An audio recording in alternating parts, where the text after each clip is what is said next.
I flew back after a month away, but instead of my fiancée, her sister was waiting for me.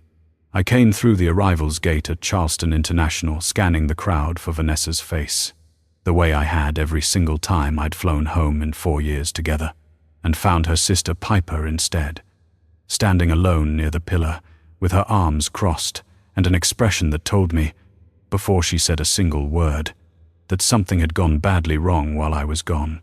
"Where's Vanessa?" I said, still walking toward her, my carry-on bag suddenly feeling heavier than it had the entire flight. "She's home." Piper's voice was careful, measured in a way that didn't match the easy, sarcastic younger sister I'd known for 4 years. "She wanted to come. I told her I'd get you instead." "Piper, what happened?" She looked at me for a long moment, clearly deciding how much she was allowed to say, and I felt something cold settle into my stomach that had nothing to do with the 6-hour flight I'd just survived. "She should be the one to tell you," Piper said finally, "but I promise you, Owen, whatever you're imagining right now, it isn't that. I want to back up and explain who I am before this gets any harder to follow. My name's Owen Bryce. I'm 30 years old, and I work as a structural engineer specializing in large-scale bridge retrofits, which means I spend a significant chunk of every year on job sites overseas, sometimes gone for weeks at a stretch with spotty internet and worse cell service. I'd just finished a month in Vietnam overseeing seismic reinforcement work on a river crossing outside Da Nang, 4 weeks of 12-hour days and unreliable video calls, counting down every single one of them toward the moment I'd get to see Vanessa Cole again. Vanessa and I had been together 4 years, engaged for the last 8 months, planning a wedding for the following spring that we'd started organizing in the fragmented, long-distance way most of our relationship had operated, over video calls and shared spreadsheets and the occasional frantic 3-day visit crammed between my job assignments. She taught 3rd grade at an elementary school just outside Charleston, the kind of job that made her infinitely more patient with my chaotic travel schedule than I probably deserved. And she'd developed, over 4 years, an entire private language of care packages and voice memos designed to make a month apart feel survivable. We'd met at a mutual friend's engagement party, both of us, the only single people, at a table full of couples, and had spent the entire dinner trading increasingly absurd stories about our respective jobs, her 3rd grader's creative excuses for missing homework, my crew's ongoing feud with a particularly stubborn municipal permit office.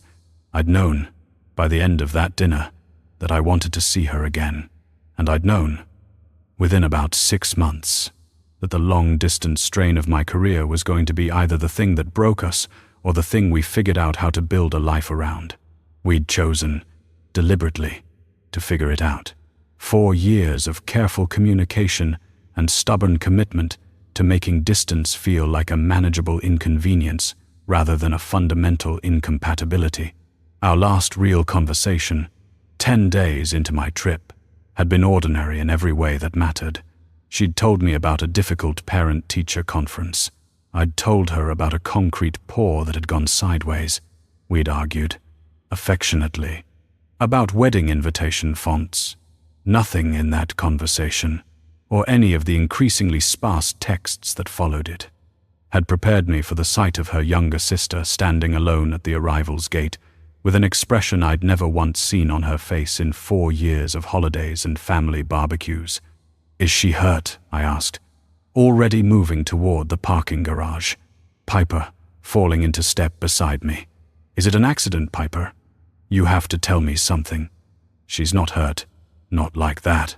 Piper hit the unlock button on her car, a silence stretching between us that felt entirely unlike the easy banter we usually shared. "She found a lump. About 2.5 weeks ago. She went in for tests while you were still overseas, and the results came back Tuesday." The word she didn't say yet hung in the air between us anyway, and I felt my whole chest go tight in a way 4 weeks of stressful international engineering work hadn't managed. Cancer, I said, needing to hear the word out loud rather than just imply it. Early stage, caught early, which the doctors keep telling her is the important part. Piper pulled out of the parking garage, hands steady on the wheel, despite everything else about her posture, suggesting she was barely holding it together herself. She's scheduled for surgery in 11 days, a lumpectomy, then likely some radiation after, depending on what they find.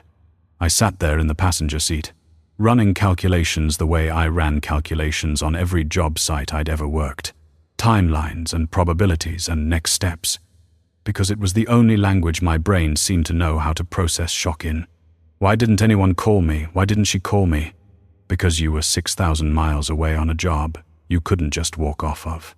And she didn't want you making some grand, expensive, logistically impossible decision to fly home early over a phone call that might have just been a false alarm. Piper's voice cracked slightly on the last part. She wanted to know something for certain before she told you anything at all. And then once she knew something for certain, she got scared. Owen, really scared. Not about the surgery, about you, about me. Why would she be scared of me? Not of you, about how you'd look at her. Piper glanced over, something apologetic in her expression. She's terrified you're going to see her differently now. Sick, fragile, someone to manage instead of someone to marry. She made me promise not to tell you the details until she was ready to say them herself, and she's not ready yet, which is why I'm the one standing in that airport instead of her.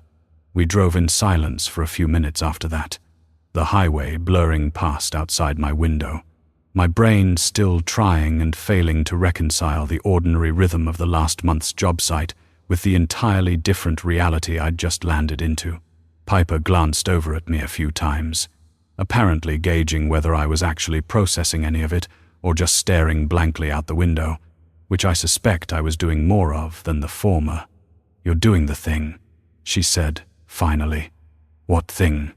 "The engineer thing. Vanessa always says you get this specific look when you're trying to solve a problem instead of feel a feeling. Timelines, contingencies, next steps." She said it without judgment, more observation than criticism. "I get it. I do the same thing when I'm scared. Actually, just with spreadsheets instead of bridge calculations. But she's going to need you to actually feel this with her at some point, not just manage it. I know that. I'm trying to get there. I think my brain just needs a minute to catch up to what my chest already understands." "Fair enough." Piper reached over and squeezed my arm briefly before putting her hand back on the wheel.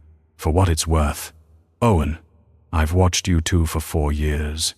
I don't think you're going to disappoint her. I just think she needs to see that for herself instead of me telling her about it secondhand." I sat with that for the rest of the drive, staring out the window at a city that suddenly looked entirely unfamiliar despite 4 years of visiting it, running through every version of the man I'd apparently need to become in the next 11 days, and finding, uncomfortably, that my first instinct was still to reach for a spreadsheet instead of a feeling. Vanessa's mother, Helen, met us at the door of the house Vanessa still shared with Piper, a small blue craftsman, a few blocks from the elementary school where Vanessa taught. Helen had always been warm toward me, in the specific, slightly overbearing way of a mother whose only worry about her daughter's fiancé was whether he ate enough vegetables on the road. And the version of her standing in that doorway now looked considerably older than the last time I'd seen her, 3 months earlier, at a family barbecue that felt, suddenly, like it belonged to an entirely different lifetime. "Owen," she hugged me, tighter and longer than usual, and I felt her hands shaking slightly against my back. "She's in the sunroom. She wanted a minute to compose herself before you came in, but I think she's mostly just terrified you're going to walk in there and look at her like she's already sick. I'm not going to do that. I know that, sweetheart." "I don't think she does." "Not yet." Helen pulled back, studying my face with the same careful assessment I remembered from the first time I'd met her, 4 years earlier. when she'd apparently been deciding whether I was serious enough about her daughter to bother liking. Go easy on her. She spent 2 weeks convincing herself she's about to become a burden to the man she loves. And I don't think logic is going to talk her out of that particular fear. It's going to take you actually showing up, over and over, until she believes it. She hesitated a moment longer at the doorway, one hand still resting on my arm. I want you to know something too. While I have a minute alone with you, I've watched this family go through hard things before. My own mother, years back. I know what fear does to people, how it makes them want to protect the people they love by pulling away instead of leaning in.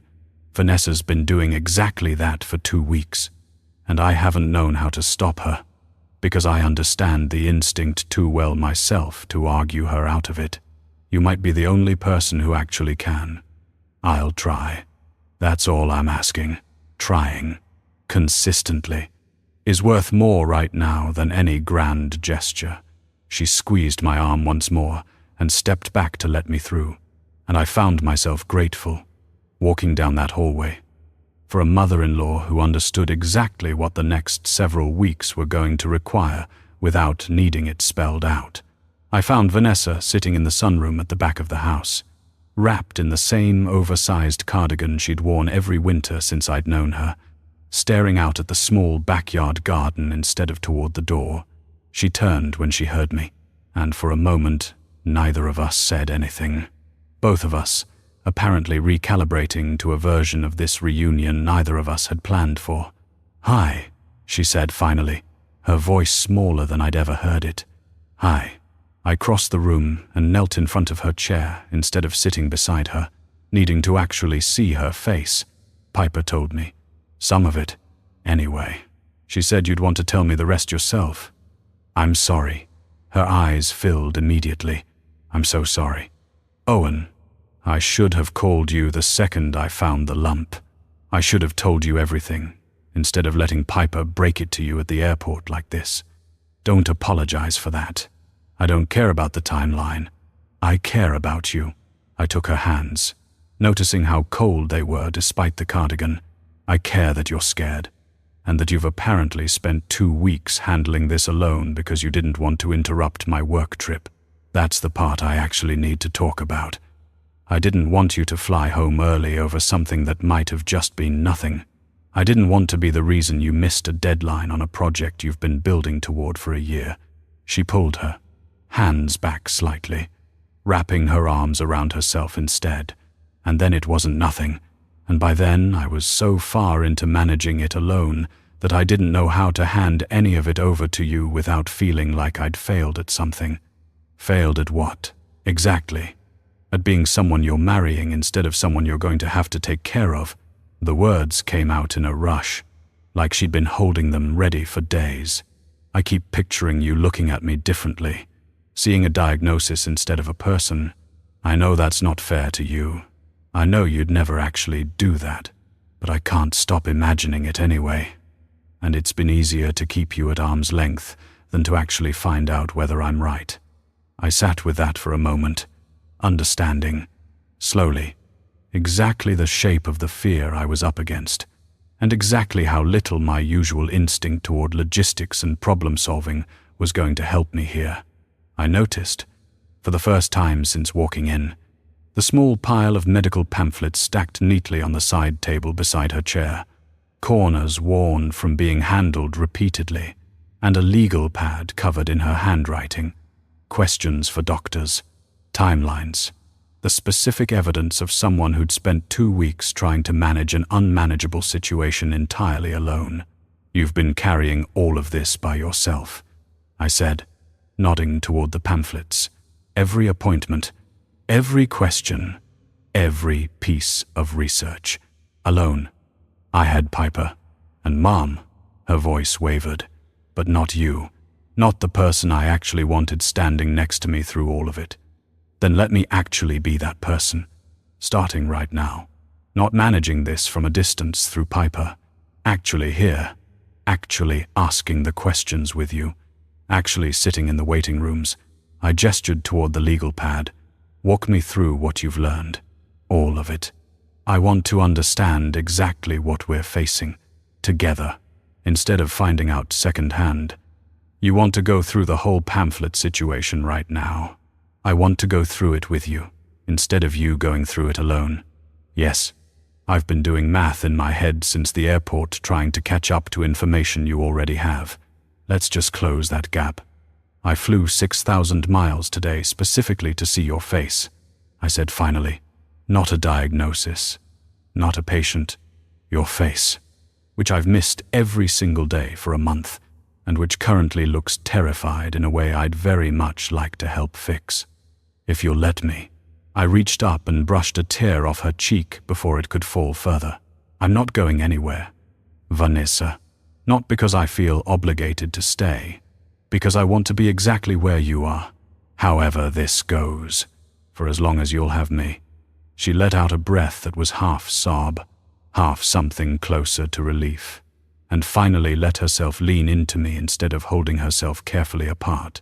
I've spent 2 weeks so scared of this conversation, of watching your face change the second you actually knew.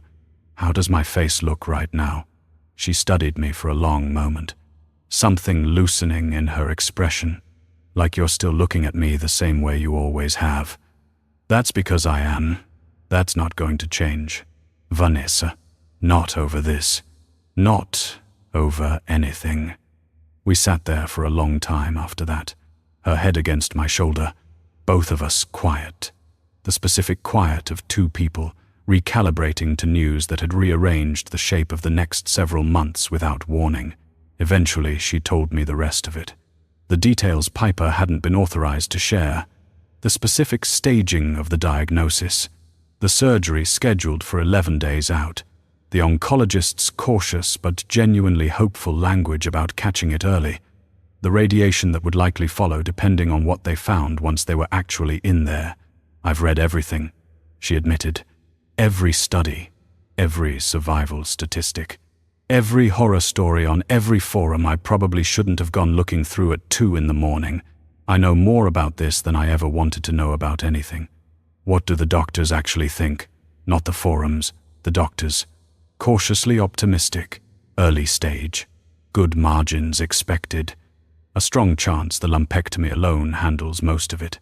She managed something close to a real smile, small but genuine. I keep telling myself that's good news, and then immediately finding a new thing to be terrified of instead. That sounds exhausting. It has been, genuinely exhausting, in a way I didn't expect. She looked up at me, something vulnerable and hopeful tangled together in her expression. I think some part of me was more scared of telling you than I was of the diagnosis itself, which probably says something concerning about my priorities. It says you love me enough to worry about how this would land on me too. That's not concerning. That's just you. I kissed her forehead, careful and slow. I'd like to be there, for the surgery, for all of it, not because I feel like I have to be, but because there's genuinely nowhere else I'd rather be. The 11 days before surgery passed, in a strange, suspended kind of time, half normal life and half quiet preparation for something neither of us had ever had to plan for. I called my project manager in Vietnam and negotiated 3 weeks of leave, an uncomfortable conversation that ultimately mattered far less to me than it would have a month earlier. Piper and Helen and I developed an easy rotation of hospital appointments and grocery runs and the specific, unglamorous logistics of supporting someone through a medical crisis. And somewhere in the middle of that rotation, Vanessa started letting her guard down in small, incremental ways, texting me updates without me having to ask, crying in front of me instead of waiting until she was alone, allowing herself, slowly, to actually be scared out loud instead of managing the fear silently the way she'd apparently been doing since the day she found the lump. I remember one evening, about 5 days out from surgery, finding her sitting on the bathroom floor after a shower, staring at herself in the full-length mirror, and instead of retreating the way she might have 2 weeks earlier, she simply looked up at me and said, "I keep trying to memorize what I look like right now, in case it's different after." I sat down on the floor beside her instead of standing over her, matching her level. It might look a little different, not worse, just different. Maybe, once it's healed. But you're going to still be exactly you underneath whatever changes. And I'm not going anywhere regardless of what that ends up looking like. You say that so easily. I mean it easily. Because it's true easily. It's not a hard thing for me to believe, Vanessa. It's just a hard thing for you to trust right now, and I understand why. But that's a different problem than the one you're actually worried about. I took her hand, sitting there on the cool tile floor with her. I fell in love with you at a dinner party listening to you talk about 8-year-olds' excuses for missing homework. None of that is going to change, because your body needs a difficult surgery. She leaned her head against my shoulder, quiet, for a long moment. I don't think I've let myself actually cry about this yet. Not really. Not the ugly kind. You can, if you want to. I'm not going anywhere. She did. Finally. That evening. The specific ugly, shaking kind of crying that had clearly been building for 2 weeks behind a carefully composed surface. And I just sat there on the bathroom floor holding her until it passed. Understanding. In a way I hadn't fully grasped until that moment. That showing up for someone sometimes just meant being present for the parts they'd been too scared to let anyone witness. It was 6 days before surgery that the wedding venue called to confirm final details for a dress fitting Vanessa had scheduled months earlier, oblivious to everything that had happened since she'd booked it. And Vanessa nearly cancelled it entirely before Piper talked her out of it. You should still go, Piper told her. The 3 of us sitting around the kitchen table that evening. It's one afternoon. It doesn't have to mean anything about how you're feeling. It can just be a dress fitting. I don't know if I can stand in front of a mirror in a wedding dress right now and not fall apart. Then fall apart. In a good dress, surrounded by people who love you. Piper reached across the table and took her hand. You don't have to be composed every single minute of this. Fun. You're allowed to have a hard, complicated feeling about a wedding dress while also being genuinely excited about the wedding itself. Both things can be true. Vanessa looked at me, uncertain. Will you come? Not into the fitting room, obviously, but to the shop. I don't think I can do it without you there. I wouldn't miss it, I said, and meant it completely. We drove to the shop the following afternoon. Vanessa quieter than usual in the passenger seat, running her thumb over the edge of her seatbelt in the same nervous habit I'd watched her develop over 4 years whenever she was, working up the courage for something difficult. I keep thinking about the first time I tried this dress on, she said, staring out the window. 6 months ago, I remember feeling so certain about everything. The wedding, the future, all of it laid out so neatly. It's strange, trying it on again now, knowing how much has actually changed since then. The dress hasn't changed, neither have you. Not really. Not in any of the ways that actually matter. You don't know that yet. Nobody knows that yet. Not until after the surgery. I know it, regardless of what the surgery reveals. I reached over and squeezed her hand at a red light. The parts of you I actually fell in love with aren't located anywhere a surgeon can remove them. She managed a small, watery laugh at that. The first real laugh I'd gotten out of her in days. That's a surprisingly good line for someone who spends most of his time thinking about load-bearing steel. I contain multitudes, apparently. The fitting itself turned into the first real public test of everything that had shifted between us since the airport, because Vanessa's mother had, without fully consulting either of us, invited a handful of extended family to the shop that afternoon, apparently hoping a cheerful group occasion would lift everyone's spirits ahead of the surgery. It backfired almost immediately, the moment Vanessa's Aunt Carol, who hadn't yet been told about the diagnosis, asked brightly whether Vanessa had lost weight, and the whole shop went suddenly, uncomfortably quiet. I have, actually, Vanessa said, her voice steady despite the flash of panic I saw cross her face. I found out 3 weeks ago, I have breast cancer. Surgeries in 6 days. I wasn't planning on making an announcement in a wedding dress shop, but here we are, I suppose. The silence that followed lasted just long enough to become genuinely uncomfortable.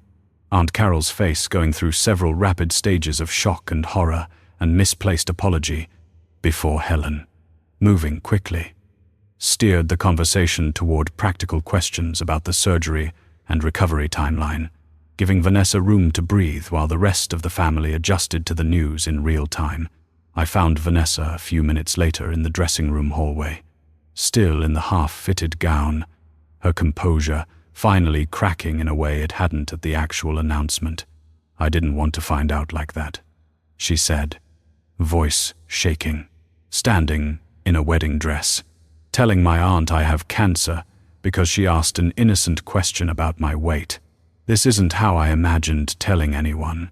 You didn't do anything wrong. You handled that better than most people would have handled it with warning, let alone with none at all." I stepped closer, careful of the dress. "For what it's worth, you looked steady up there. Scared, but steady." I didn't feel steady. Most steady-looking people don't, from the inside. I reached up and tucked a strand of hair behind her ear, the same gesture I'd used 100 times over 4 years, though it felt, in that hallway, considerably more significant than it usually did. I meant what I said in the sunroom. "Vanessa, however this goes, however messy or scared or uncertain it gets, I'm exactly where I want to be. This dress fitting included." Apparently, she let out a shaky laugh, something easing in her posture. "You're seeing an awful lot of my worst, most unglamorous moments this month. I'm seeing you. That's all I actually signed up for." I kissed her, careful of the pins still holding the dress together, and felt her finally relax fully into it. Some of the fear she'd been carrying since the airport loosening its grip, if only for a moment. We stayed in that hallway a while longer, the shop noise muffled beyond the curtain, until the seamstress gently knocked to ask if they could finish pinning the hem. Vanessa wiped her eyes, took a steadying breath, and stepped back out into the shop with a composure that looked, this time, considerably more genuine than the version she'd been performing for her aunt 20 minutes earlier. Aunt Carol, to her credit, spent the rest of the appointment being quietly, thoroughly supportive, apologizing twice more for the innocent question and offering, somewhat awkwardly, to drive Vanessa to any appointment she needed during the recovery. "Families strange like that," Vanessa said on the drive home, watching the shop recede in the side mirror. "Everyone means well. Nobody quite knows how to say the right thing at the right moment, and somehow it still adds up to something that feels like being held, even when individual pieces of it are a little clumsy. I noticed that. Your mom inviting half the family to a fitting she probably should have run past you first. Piper pushing you to still go instead of canceling. Even the Aunt Carol disaster. Honestly, once she got past the initial shock, all of it clumsy. All of it. Somehow, exactly what I needed." She reached over and rested her hand on my knee, you included. "Especially you. Actually, showing up in that hallway instead of waiting outside the shop the way I halfway expected you to. I wasn't going to wait outside while you fell apart in a hallway. That's not how this works. Not anymore."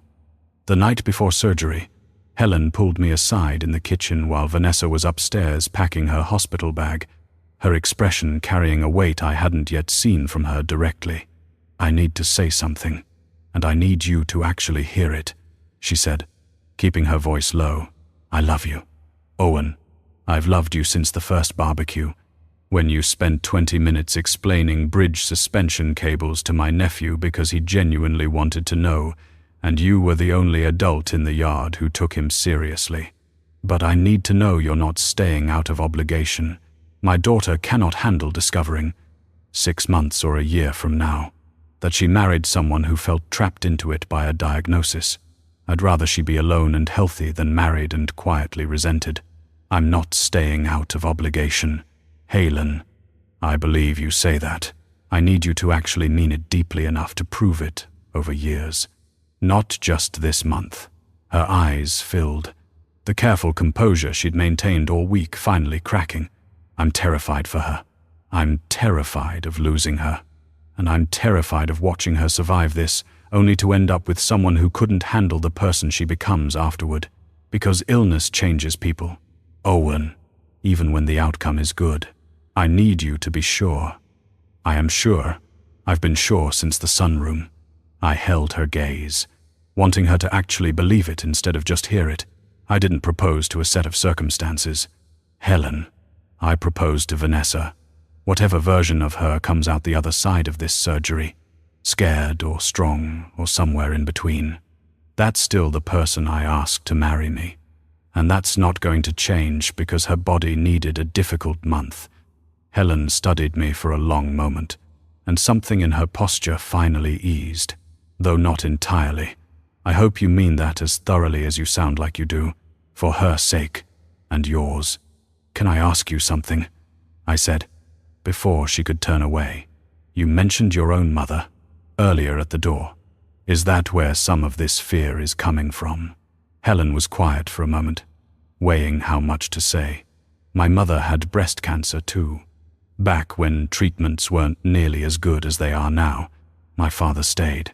Technically, physically present the whole time, but he checked out emotionally somewhere in the middle of it. Started treating her like a patient instead of a wife, and she felt that shift every single day for the rest of her life. Even after she recovered fully, I watched that happen as a teenager, and I swore I'd never let my own daughter end up in a marriage like that. She wiped her eyes quickly, embarrassed by the tears. I'm not saying you're him, Owen. I'm saying I recognize the fear well enough to know exactly what I'm afraid of, and I needed to hear you say, out loud, that you understand the difference between staying and actually showing up. I understand the difference. I promise you. I understand it. Then prove it the way you've already started to. Small, consistent, boring proof. Over years. That's the only kind that actually convinces anyone. She managed a small, genuine smile then, some of the weight visibly lifting. Thank you for not being defensive about any of this. It would have been easier for you to just tell me I was overreacting. You're not overreacting. You're protecting your daughter. I'd think less of you if you weren't. Surgery day arrived grey and overcast. The whole family gathered in a hospital waiting room that felt, over the course of 4 hours, considerably smaller than its actual square footage. I sat with Vanessa's hand in mine, right up until the nurses came to take her back, and the 4 hours that followed were among the longest of my entire life. Longer than any deadline crunch on any job site. Longer than any flight delay stranded overseas, while Vanessa worried at home. We filled the hours the way people in hospital waiting rooms always seem to, badly, with vending machine coffee and half-finished crossword puzzles, and Piper's determined attempts at gallows humor that landed better than any of us expected. Helen paced for the first hour, sat rigid for the second, and by the third had settled into a kind of exhausted stillness that worried me more than the pacing had.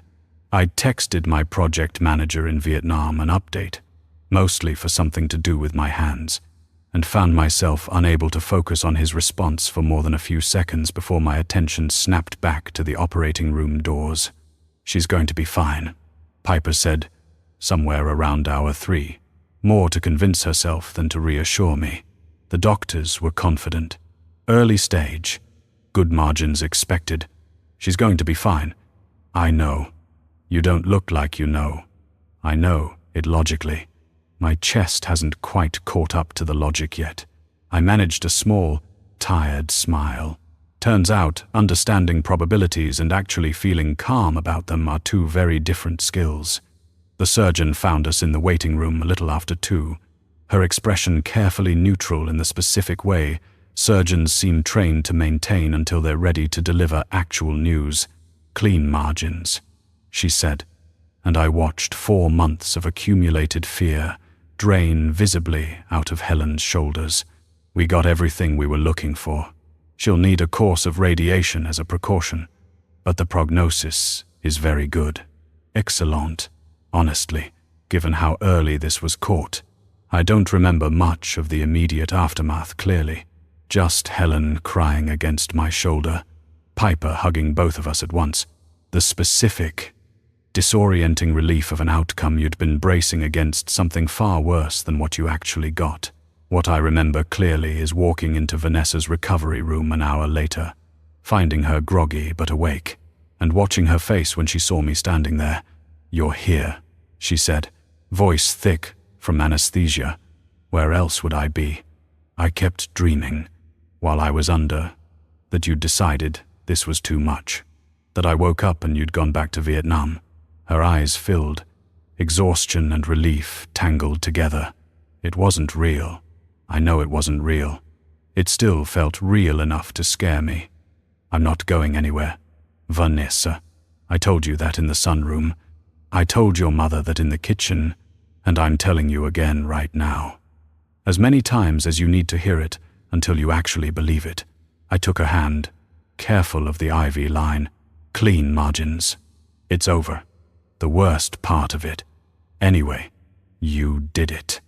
"We did it," she corrected, weak but firm. "I don't think I could have gotten through the last 3 weeks without you standing exactly where you've been standing." Radiation followed over the 6 weeks after that, a grinding, tedious routine of daily appointments that wore on Vanessa in ways surgery hadn't. Exhaustion and skin irritation, and the specific psychological toll of driving to a hospital every single weekday to be treated for a disease she was, technically, already free of. I postponed my return to Vietnam twice, negotiating an arrangement with my firm that let me work remotely from Charleston through the worst of it. Learning, over those 6 weeks, an entirely different rhythm of showing up for someone than any I'd practiced in 4 years of long-distance engineering work. I drove her to every single appointment I could manage, sitting in waiting rooms, with my laptop balanced on my knees, taking video calls with concrete suppliers and structural review boards from a hospital parking lot when I had to, learning to compartmentalize my career into whatever gaps her treatment schedule left open instead of the other way around. Some days she was fine, tired but functional, still cracking jokes about the increasingly elaborate playlist she'd built for the drive to and from the hospital.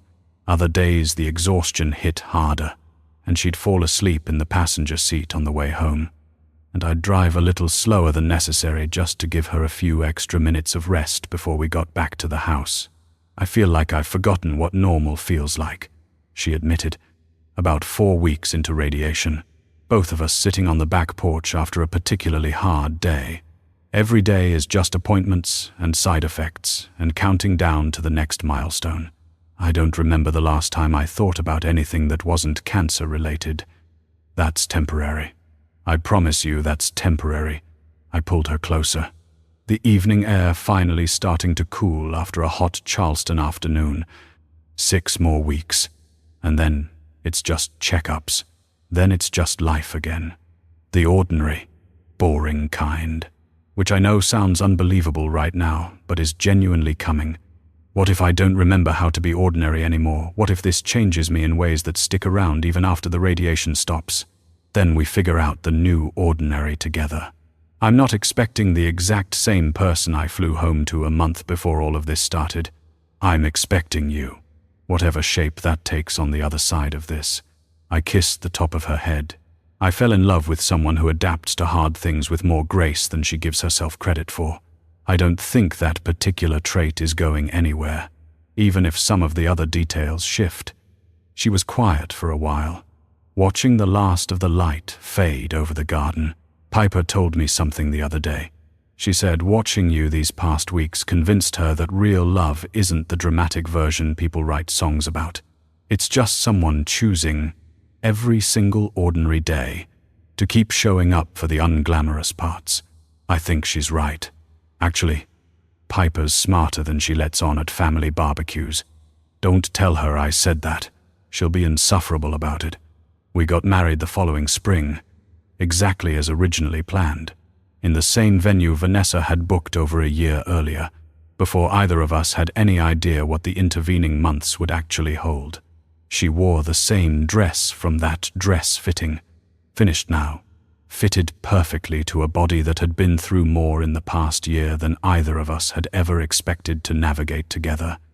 And when she walked down the aisle, radiant and healthy, and entirely herself, I thought about that airport, about Piper's careful, measured voice telling me whatever I was imagining wasn't the whole truth, and I understood, watching Vanessa approach, that the whole truth had turned out to be harder and better and more real than anything either of us could have imagined that day. Helen gave a toast at the reception that started out steady and ended in tears, thanking me, in front of the entire assembled family, for proving her wrong about needing to worry, for staying exactly as steady as I'd promised her in that kitchen the night before surgery. She told the story, for the first time in front of the whole family, of her own mother's illness decades earlier, of watching her father retreat into managing a patient instead of loving a wife, and how terrified she'd been of watching that same pattern repeat itself with her own daughter. I told Owen, the night before Vanessa's surgery, that I needed him to be sure, Helen said, her voice catching.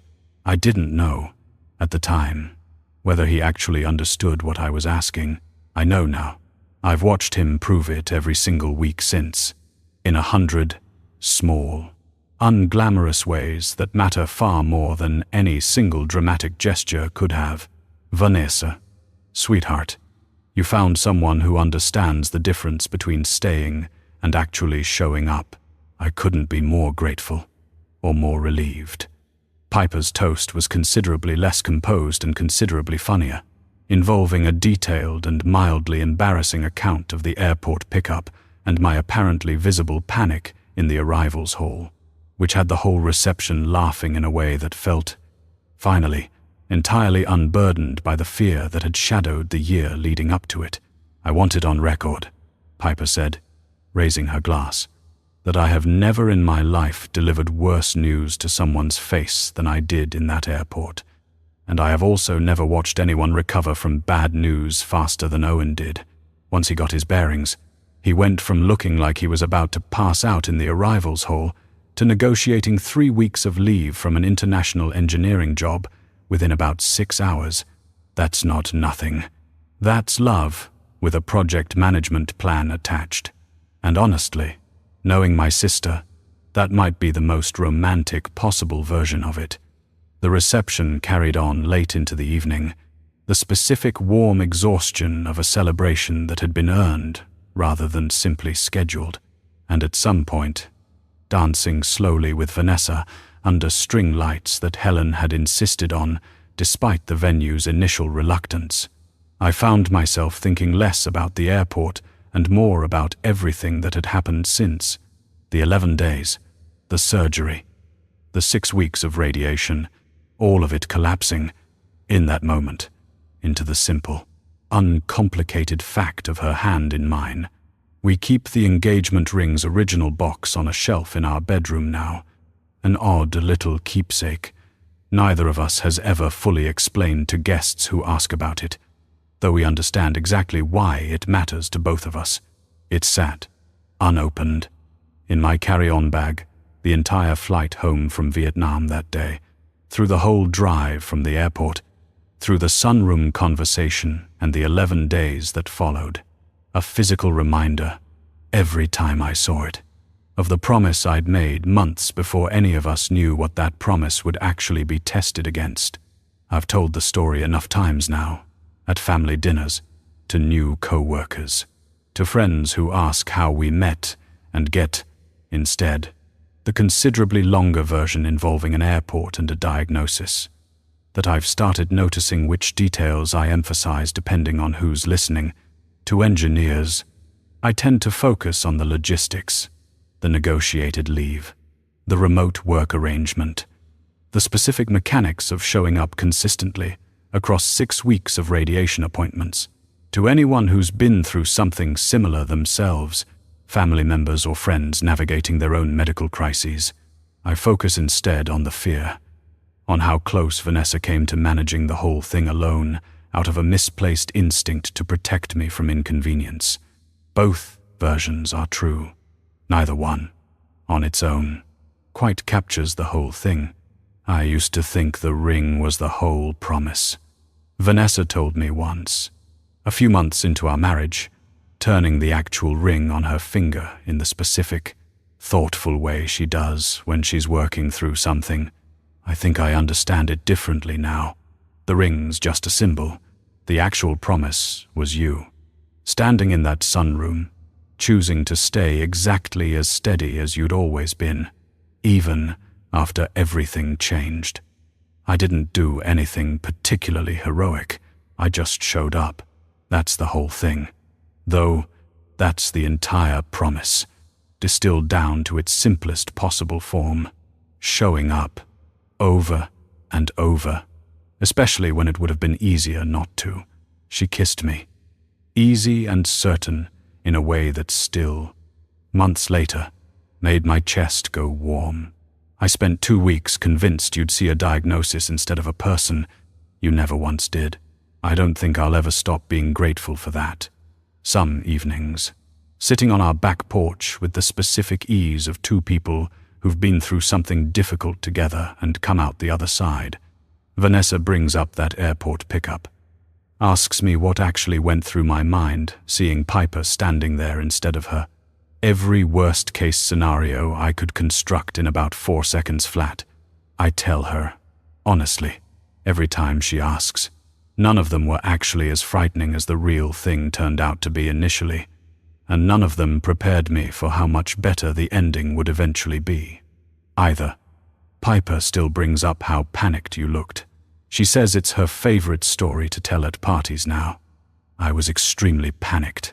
I'd just flown 6,000 miles expecting my fiancée and gotten her sister with a face like she was about to deliver a eulogy. To be fair to Piper, she was terrified too.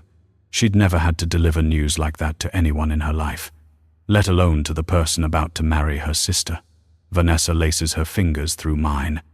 Watching the sun go down over the garden, Helen had once told me mattered more to her family than almost any other room in that house. I think about that airport a lot.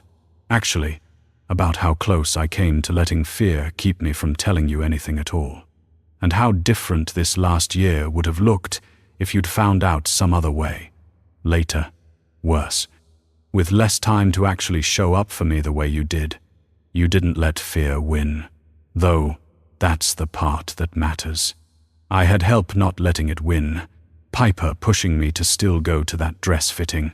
My mother telling me, in her own overbearing way, that hiding from you wasn't actually protecting either of us. You, showing up in that sunroom, looking at me exactly the way you always had, instead of the way I was terrified you would. She squeezes my hand. It took an entire family conspiring gently against my worst instincts to get me to let you all the way in. I'm glad they did. I'm glad you did too. Honestly. Coming home determined to actually understand what was happening instead of settling for whatever careful version I was ready to give you. Piper still lives a few blocks away, in the same house we all gathered in during those 11 days, and she's become, over the past 2 years, less the little sister I knew casually through family barbecues, and more someone I'd genuinely call my own friend, independent of Vanessa entirely. We'd joke, sometimes, that the airport pickup was the strangest possible foundation for a friendship, but it's true regardless of how strange it sounds, that watching someone deliver devastating news with that much careful, deliberate compassion tends to earn a particular kind of trust that ordinary circumstances rarely provide the opportunity to build. Helen, for her part, has settled into a role somewhere between mother-in-law and genuine friend, calling occasionally just to check in, no longer with the specific worried undertone she carried through that first year, but with the easy warmth of someone who's watched her fear prove unfounded and finally allowed herself to relax into trusting it. She still tells the story of her own mother's illness sometimes, at holidays, as a way of explaining why that first year mattered so much to her, and I've noticed, each time she tells it, the version she shares getting a little lighter, a little more resolved, as if watching Vanessa and me build a genuinely steady marriage has slowly softened some of the old grief attached to her own family's history. I still travel internationally for work, though considerably less than I used to, having negotiated a role change with my firm that keeps me closer to home for longer stretches. A decision I made not entirely because of the diagnosis, but certainly accelerated by it. I think, sometimes, about the version of myself who flew home that day, expecting an ordinary reunion, all logistics, and no real emotional weight, and I recognize how thoroughly that version of me got recalibrated in the space of a single afternoon at an airport arrivals gate. I don't think I fully understood, before that day, the difference between being present and actually showing up. I understand it now, in my bones, in a way no amount of prior relationship experience had managed to teach me.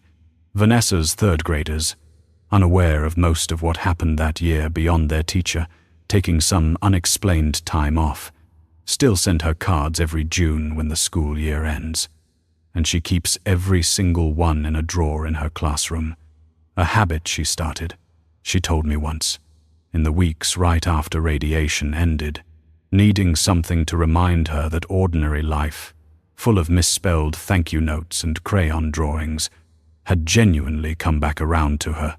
I think about that drawer sometimes, all those small, unremarkable pieces of proof that a hard year eventually gives way to an ordinary one again. And I understand why she keeps them the way I understand why we keep that empty ring box on our bedroom shelf. Piper got engaged herself last spring, to a man named Marcus she met through mutual friends about a year after Vanessa's treatment ended, and she asked me, half joking, half serious, whether I had any advice for surviving a family crisis during an engagement, given my apparently thorough first-hand expertise. I told her the same thing I've told anyone who's asked since. The same thing I eventually understood, standing in that sunroom 4 years ago, that showing up consistently, in the unglamorous, undramatic moments, matters considerably more than any single grand gesture ever could, and that the people worth marrying are the ones who understand that distinction instinctively, the way Vanessa always understood it about me, long before I fully understood it about myself. We don't talk about the diagnosis much anymore, not because it's forbidden territory, but because it's simply become one more chapter in a longer story, checked regularly through follow-up appointments that grow more routine every year, worried over occasionally but no longer dominating the emotional weather of our daily life the way it once, briefly, threatened to. What stayed, permanently, is the specific lesson that airport taught both of us, in its own frightening, unplanned way, about what actually holds a relationship together when the easy, logistical version of love stops being enough. What did you actually tell her? Vanessa asked me later, when I mentioned Piper's question over dinner one evening, that the grand gestures aren't actually what matters. It's the boring, consistent version of love that carries people through the hard parts, driving to appointments, sitting in hospital waiting rooms, choosing to stay steady even when staying steady is genuinely difficult. I reached across the table for her hand. I told her to marry someone who understands that distinction, and to trust her instincts if she already knows Marcus does. That's good advice. Suspiciously mature advice, actually, for someone who spent our entire engagement doing math in his head instead of feeling things. I've grown. It only took a life-altering diagnosis and 11 of the longest days of my life to get there. Efficient, if nothing else.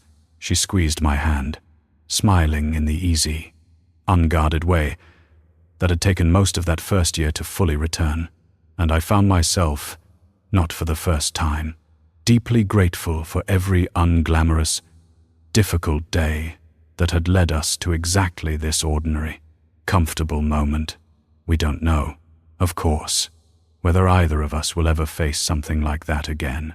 Some other crisis neither of us can predict or plan for. What we know now, in a way neither of us knew 4 years ago at that dinner party where we first met, is that whatever comes, we'll face it the same way we faced that year together, imperfectly, with plenty of scared moments and clumsy conversations along the way, but together, regardless, choosing every single day to actually show up for each other instead of just being present. I think about that a lot. Actually, driving home from the airport these days whenever I fly back from a shorter work trip, some smaller domestic assignment that keeps me away for a week instead of a month. The route from the airport to our house passes the same highway exit Piper took that day, and I still feel a small, involuntary tightening in my chest every time I pass it, a reflex I don't think will ever fully fade, even years removed from the reality that originally caused it. Vanessa notices it too, sometimes, reaching over to squeeze my hand at exactly that stretch of highway without either of us needing to say anything about why. "Still there," she said once, catching me, tensing at that exact exit, months after the whole ordeal had resolved. The airport thing, still there. I don't think it's going anywhere, honestly. I think some part of me is always going to brace slightly, driving past that exit, remembering exactly how it felt, not knowing what waited on the other side of it. Is that a bad thing, being braced like that? I don't think so. Actually, I think it's just proof that it mattered, that it still matters. I reached over and took her hand properly, driving one-handed the rest of the way home. I'd rather carry a little bit of that fear forward than pretend it never happened. It's part of how we got here. She was quiet for a moment, watching the exit disappear in the rearview mirror. I used to think surviving something hard together would make us feel invincible, somehow, like we'd earned some kind of immunity from future difficulty. It didn't work that way. Exactly. I think it just made us better at recognizing what actually matters when hard things do eventually show up, which they will, at some point, the way they do for everyone. That sounds like a healthier way to think about it than invincibility. I've had a lot of practice reframing things this past year. Occupational hazard of surviving a health scare. Apparently, she laughed, easy and genuine, and I laughed with her, both of us settling into the specific, hard-won comfort of two people who'd faced something frightening together and come out the other side not unscathed. Exactly, but steadier for having gone through it. That's the part I try to emphasize now, whenever anyone asks how we met, past the airport and the diagnosis and the whole strange shape of that first year. Not that we survived something difficult, though we did. Not that love conquered fear, though in its own quiet, unglamorous way, it eventually did that too. What I try to emphasize is simpler than either of those things that's showing up, consistently, without grand gestures or dramatic declarations, turned out to be the entire foundation everything else got built on top of. A sunroom conversation, a dress fitting survived together, a kitchen conversation with a worried mother, 4 hours in a waiting room, 6 weeks of radiation appointments driven to and from without complaint. None of it, individually, sounds like much of a love story. Together, it turned out to be the only love story that actually mattered. What would you have done if you flew home expecting your fiancée and found her sister waiting instead, with news you weren't prepared for? Would you have handled the following weeks the way I did, or found your own way through it? Have you ever had to show up for someone through something neither of you saw coming? Tell your story in the comments below, and if you'd like to be a little closer to us, we've opened memberships where you'll get shorter exclusive stories every week with no ads. If you enjoyed this one, leave a like, subscribe, and I'll see you in the next video.